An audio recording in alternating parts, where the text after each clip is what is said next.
살다 보면 정말 사방에서 조롱과 멸시가 쏟아지는 것 같을 때가 있잖아요. 극심한 위기 속에서 내 힘으로는 아무것도 할 수 없을 때, 바로 그럴 때 여러분의 시선은 어디로 향하시나요? 시편 123편은요, 바로 이 절망적인 질문에 대한 아주 강력한 대답을 담고 있습니다. 오늘 이 고대의 기도 속으로 함께 들어가서 하나님을 향한 시선이 어떻게 희망이 되는지 같이 한번 살펴보시죠. 하늘에 계시는 주여, 내가 눈을 들어 주께 향하나이다. 와, 이 한 문장. 사실 시편 123편은 이게 전부라고 해도 과언이 아닙니다. 다른 어떤 것에도 기대지 않겠다는 전적인 의존, 그리고 땅이 아니라 위를 향하겠다는 그 시선, 모든 이야기는 바로 여기서부터 시작됩니다. 자, 이 기도가 얼마나 깊은 의미를 담고 있는지 제대로 알려면요. 먼저 하나님과 이스라엘 사이의 특별한 약속, 바로 언약이라는 것부터 시작해야 합니다. 그리고 그들이 어떤 거대한 위기를 만났는지, 그 절망 속에서 어떻게 위를 바라보게 됐는지 살펴본 다음에 이 오래된 시선이 오늘 우리에게는 어떤 의미가 있는지까지 차근차근 짚어보겠습니다. 네, 첫 번째 이야기, 언약의 시작입니다. 도대체 시편 기자는 왜 이렇게까지 간절하게 하나님을 불렀을까요? 그 뿌리를 찾아가려면요, 이스라엘이라는 민족의 정체성 그 자체를 만든 개념, 바로 언약을 이해해야만 합니다. 모든 것의 출발점이죠.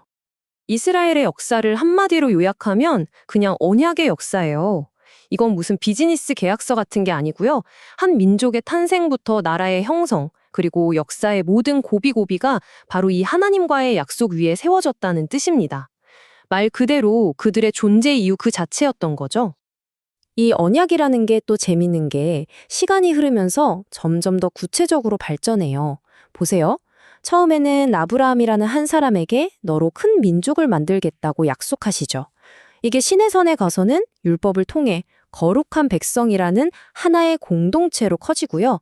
그리고 마침내 다윗 왕 시대에 이르러서는 영원한 왕국이라는 엄청난 비전으로 완성이 되는 겁니다. 정말 스케일이 다른 깊고 오래된 관계였어요. 특히 다윗에게 주신 이 영원한 왕위 약속, 이게 결정적이었습니다. 이 약속 때문에 이스라엘 사람들은 우리 왕은 그냥 왕이 아니구나. 하늘에 계신 하나님의 통치가 우리 왕을 통해 이 땅에 실현되는 거구나 라고 믿게 된 거죠. 자기들 나라가 이 땅에 있는 하나님의 대리기관, 뭐 그런 거라고 생각한 거예요. 자, 그럼 두 번째 파트로 넘어가서요. 이렇게 특별한 관계를 맺은 이스라엘은 어떤 사명을 받았을까요? 그리고 무엇이 그들을 시편 123편처럼 절박한 기도로 내몰았는지 그들이 마주했던 위기 속으로 한번 들어가 보겠습니다. 이스라엘이 선택받은 건요, 자기들끼리 잘 먹고 잘 살라고 뽑힌 게 절대 아니었습니다.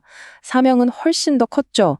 뭐랄까, 온 세상을 향한 모델하우스 같은 역할이었어요. 여러분, 하나님이 다스리는 나라는 바로 이런 모습입니다. 하고 보여주는 거죠.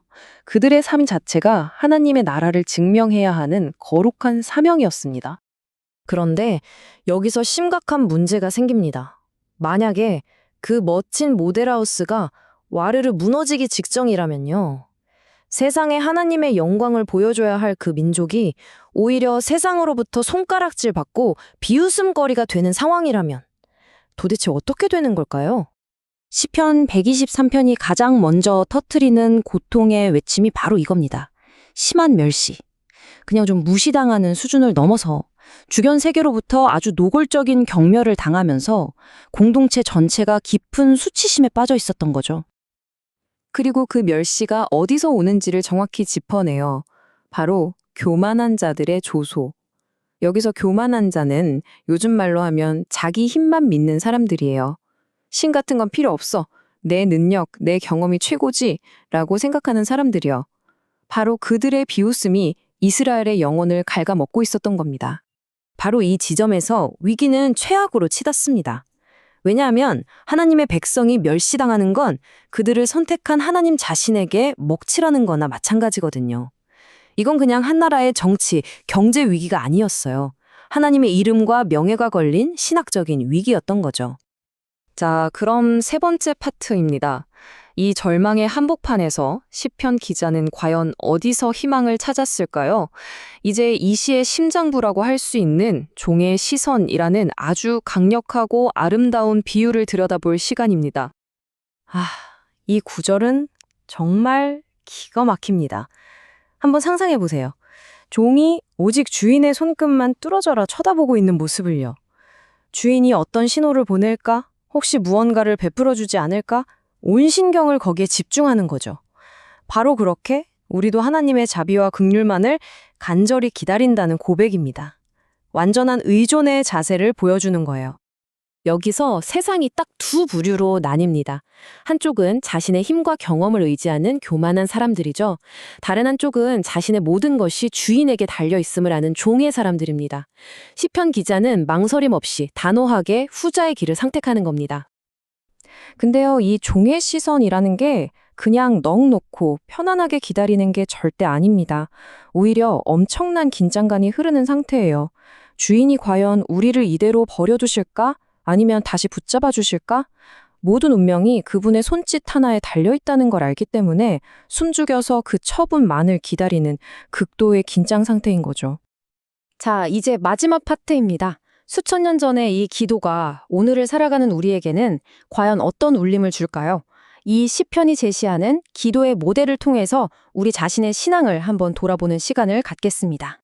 이 시편의 정신을 우리 기도에 적용해 볼 수 있어요.